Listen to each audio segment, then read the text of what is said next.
Hello guys, welcome back to my channel IGNOU academy. IGNOU academy में आपको फिर से स्वागत है। मैं जानता हूँ अभी आप लोगों का एग्ज़ाम बहुत ही पास है और मेरी तरफ से आप लोगों को दिल से बहुत सॉरी, क्योंकि मेरा तबीयत थोड़ा सा बिगड़ चुका था, थोड़ा ख़राब था और थोड़ा सा मैं कुछ रिसोर्स भी प्लान कर रहा था आप लोगों के लिए, ताकि देखिए कोई भी चीज़ को अकेला आदमी अगर प्लान करता है तो उसमें थोड़ा तो समय लगता है। और बहुत बहुत धन्यवाद आप लोगों को जो आप लोग बने रहे और अपने धैर्य रखा। तो सबसे बड़ा चीज़ है कि पेशेंस सबसे बड़ा चीज़ है यहाँ पे। तो आप लोगों ने पेशेंस रखा, उसके लिए बहुत बहुत धन्यवाद। हमारे पीडीएफ्स भी अभी ग्रुप में जो फेसबुक का मेरा पेज है इग्नो अकेडमी, उसमें आपको मिलना शुरू हो जाएगा, पार्ट बाय पार्ट हो जाएगा, ठीक है। तो वहां से आप लोग देखते रहिएगा, कुछ ना कुछ आइडिया आता रहेगा। तो हम लोग कवर अप कर रहे हैं BHIC। देखिए मैंने बताया आपको यहाँ पे BHIC 131 यूनिट 7 उसका है ना, पार्ट आज 3 है, पार्ट 2 तक आप लोगों को अवेलेबल मिल जाएगा। पार्ट 3 चालू करें, क्योंकि इस चीज को part by part cover up करना जरूरी है, क्योंकि थोड़ा सा अगर सारे पार्ट एक साथ आते तो लेंदी भी बन जाता है और चीजें बहुत क्रिटिकल बन जाती है, आपको समझ में कुछ नहीं आएगा। तो चीजें को आपको जो भी मैंने पॉइंट्स लिखे यहाँ पे, ये हम लोग कवर अप कर रहे हैं। 7.7 जो है उस पार्ट का, चैप्टर का, Chalcolithic cultures of western, central and eastern India. सबसे पहले कोई भी चैप्टर अगर आप पढ़ते हैं तो सबसे पहले जरूरी होता है उस चैप्टर के जिस्ट को पता होना। उसके बाद में अगर आप पीडीएफ लेंगे, उसके बाद में अगर आप टेक्स्ट पढ़ेंगे तो और आसानी से समझ में आ जाता है। अचानक से कोई भी टेक्स्ट कोई पीडीएफ से पढ़ेंगे तो आपके दिमाग में यहां से निकलेगा और यहां से निकल जाएगा।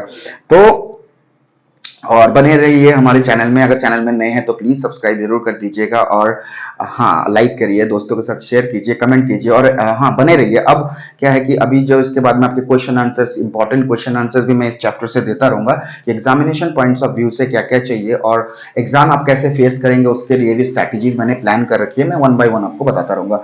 और क्योंकि आपका सपोर्ट और आपका लव बहुत जरूरी है, इसीलिए बने रहिए हमारे साथ में और बहुत सारा प्यार बांटते रहिए, ताकि मुझे और ज्यादा मोटिवेशन मिले, ठीक है। ताकि मैं अकेला एक आदमी मतलब आपके लिए कर रहा है तो यार आप लोग तो इतना प्यार दे सकते हो, ठीक है।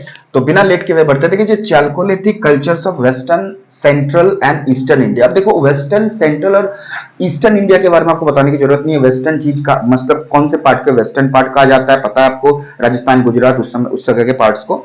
सेंट्रल में मालवा हो गया, फिर मध्य प्रदेश वाला एरिया जो भी हो गया, ठीक है। और ईस्टर्न पार्ट आपका वेस्ट बंगाल वगैरह साइड में हो जाता है, ठीक है। तो वन बाय सबसे देखेंगे पॉटरी उस समय में। चैल्कोलिथिक सबसे पहले क्या है कि चैल्कोलिथिक के बारे में बहुत लोगों को मालूम नहीं होगा। चैल्कोलिथिक मतलब ताम्र, जिसको बोलते हैं मेटल और ताम, ठीक है, ताम्र, ठीक है। जो तामा जो होता है, तामा उस चीज को, तांबा जो होता है, तांबा जो उस समय के पीरियड को बोलते हैं। तो उस समय के जो पीरियड था, नियोलिथिक हमने पढ़ा, तो चैल्कोलिथिक में जो टाइम था उस समय में पॉटरी कैसे होती थी कि पॉटरी क्या होती थी, अलग अलग जगह पे अलग अलग पॉटरी मिलती थी। सबसे पहले मैं गुजरात एरिया का बात कर लेता हूँ, जो वेस्टर्न पार्ट है, वहां की जो पॉटरी होती थी, वहां पे रेड एंड ब्लैक वेयर, मतलब red and black wear, inner के मतलब इनर पार्ट को हम लोग मतलब क्या है, दो कलर में भाग, एक होता है इनर पार्ट में होती है रेड, ठीक है, और आउटर पार्ट में ब्लैक होती थी, ठीक है। बहुत सारे ज्योमेट्रिक पैटर्न्स, डिजाइन्स, उस हिसाब से उस समय की पॉटरी वहां पे बनती थी।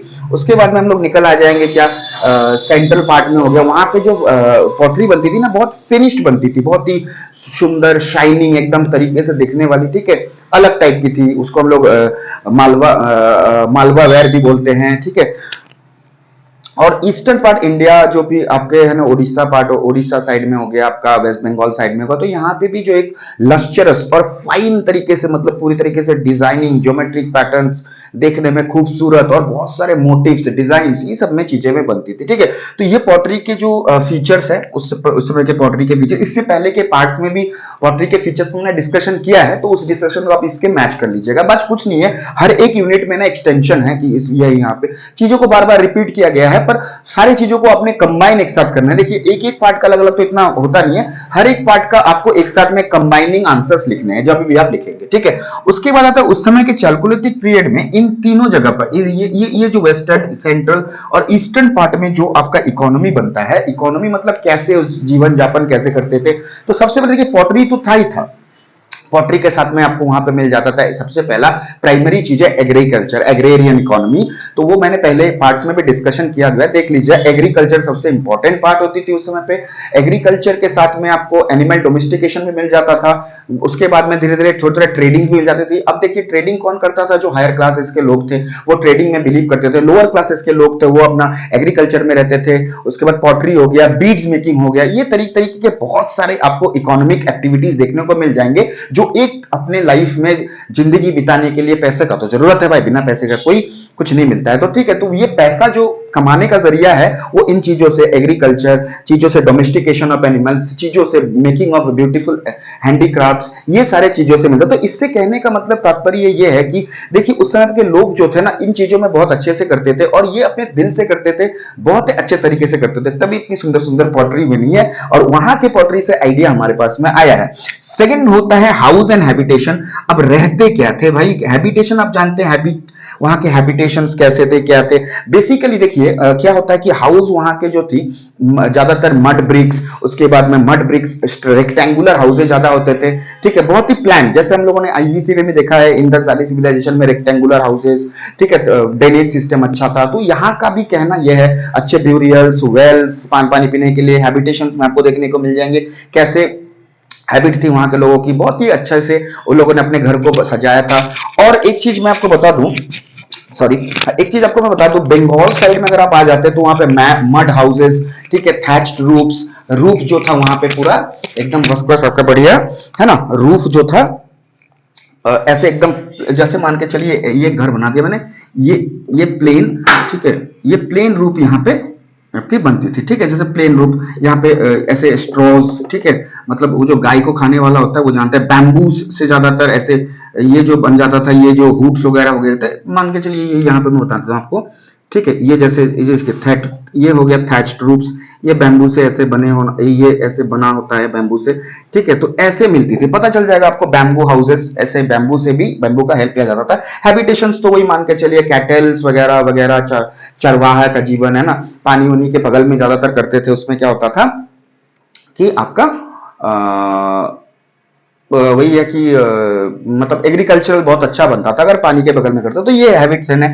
रिलीजन या फिर बिलीफ सिस्टम, अब देखिए रिलीजन उनका ज्यादातर क्या था, रिलीजन तो वन गॉड या फिर फिगरिंग्स, उसके बाद में पर्टिकुलर एक भगवान या फिर पेड़ पौधा, नेचुरल ब्यूटीज, ये लोग को ज्यादातर रिलीजियस एक्टिविटीज में मतलब रिलीजन मानते थे। तो पेड़ को पूजा कर लिया, ठीक है, तो मतलब देखिए जो नेचुरल जो चीजें हैं, मतलब जो हमें नेचर से हमें मिलती है, जैसे पेड़ से हमें बहुत कुछ मिलती है, तो वो पेड़ को ज्यादा मानते थे। वन सिंगल एक एनिमल को उन्होंने भक्ति करना शुरू कर दिया, बुल हो गया, लायन हो गया, तो ये सब चीजें वहां पे होती थी। अब रिलीजियस बिलीफ सिस्टम क्या है, बिलीफ सिस्टम का तो वो सोच विचार तो रिलीजियस के बारे में बहुत सारा था। अब सोच विचार के कहने का मतलब यह है कि वो सोचते थे कि हमारे एंसेस्ट्रल हमें देखते हैं, ऊपर से आशीर्वाद करते हैं, तो वो जब वो मरते थे ब्यूरियल्स में जाके उन्होंने उनका ऑर्नामेंट्स, टेराकोटा फिगरिंग्स, अच्छे अच्छे बीड्स, पॉटरी, उसके बाद मान के चलिए ऑर्नामेंट्स, वो सब गिफ्ट करके उसमें दबा देते। तो जैसे पता तो हमें नहीं चलता नहीं, और वहां का लोग तो यहाँ पे कोई बचा नहीं है जो बताएगा आपको।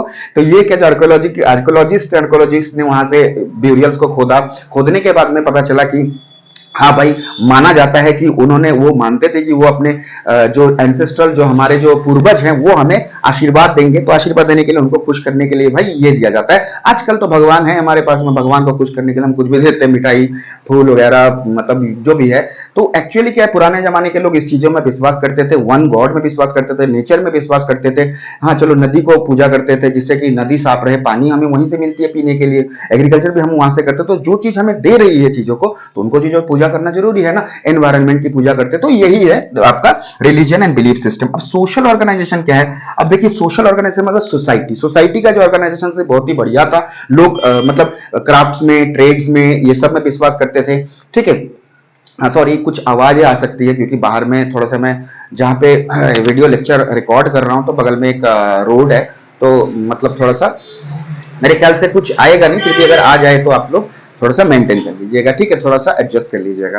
तो वही है, सोशल ऑर्गेनाइजेशन में सोसाइटी बहुत अच्छे से ऑर्गेनाइज थी, अच्छे से, मैंने जैसे कि आपको बोला, मड रूफ बहुत अच्छे, मतलब हाउसेस वेल प्लान्ड थे, पता चलता था कि हाँ भाई कौन आदमी कैसे मतलब चीजों में इन्वॉल्व है। हायर कास्ट के लोग ट्रेड में इन्वॉल्व थे, लोअर कास्ट के लोग एग्रीकल्चर में इन्वॉल्व थे, उसके ऊपर वाले लोग आपके पॉटरीज, उसके बाद हैंडीक्राफ्ट्स, वो सब में इन्वॉल्व थे। तो इसी से पता चल जाता है कि हाँ भाई 3 टाइप के 4 टाइप के कैटेगरीज के लोग रहते थे। डोमेस्टिकेशन उनका था, एग्रीकल्चर सिस्टम उनका था। तो ये सोशल ऑर्गेनाइजेशन था। उसके बाद उन्होंने अपना जो है ना पूरा एरिया को घेर भी रखा था डिफेंसिव वॉल से, बड़े बड़े वॉल से, ताकि दूसरे जगह से अटैक्स ना हो।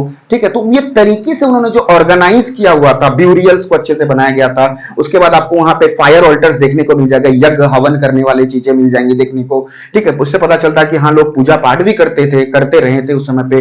ठीक है, हवन करते थे अग्नि को, है ना, अग्नि को साथ मानते थे। तो ये चीज मैंने बताया आपको रिलीजियस पर्पज में। नेचुरल चीजों को मानते तो आग भी नेचुरल चीज में ही आता है, क्योंकि उससे हम लोग को फूड मिलता है, गर्म करते हैं, या भी बहुत सारी चीज आते हैं। तो यही सब चीजें हैं आपके सोशल ऑर्गेनाइजेशन में भी आता है कि उन्होंने डिफेंसिव वॉल बनाया था। सोसाइटी बहुत ही स्ट्रक्चर्ड तरीके से थी, तरीके की चीजें मिलते थे, तरीके के बहुत अच्छे से उनका एग्रीकल्चर सिस्टम चलता था, बहुत अच्छे से उनका जो भी मान के चलिए चाल ढाल, ट्रेडिंग एक दूसरे से, ठीक है, दूसरे कंट्रीज से, ब्यूरियल्स, बीड्स से पता चलता है कितनी बढ़िया से उन्होंने हैंडीक्राफ्ट्स, मतलब बीड्स मतलब ऐसे मोतियों के माला, या फिर डिफरेंट टाइप ऑफ स्टोन्स के मतलब फिगरिन, स्टैचूज ये बनाए जाते थे। तो इससे पता चलता है कि हाँ भाई उनका सोसाइटी बहुत ही अच्छे से हैंडीक्राफ्ट और क्राफ्ट सिस्टम को बहुत अच्छे से मेंटेन करते थे, ट्रेड्स अच्छे से होती थी। डिफेंसिव वॉल से पता चलता है कि हाँ उन्होंने सोचा कि हाँ भाई दूसरा कोई अटैक ना करते, उसके हिसाब से उन्होंने डिफेंस भी अच्छे से बना रखा था। और भी बहुत सारी चीजें हैं, आगे के पार्ट में हम लोग जानते रहेंगे। और याद रखिएगा हर एक यूनिट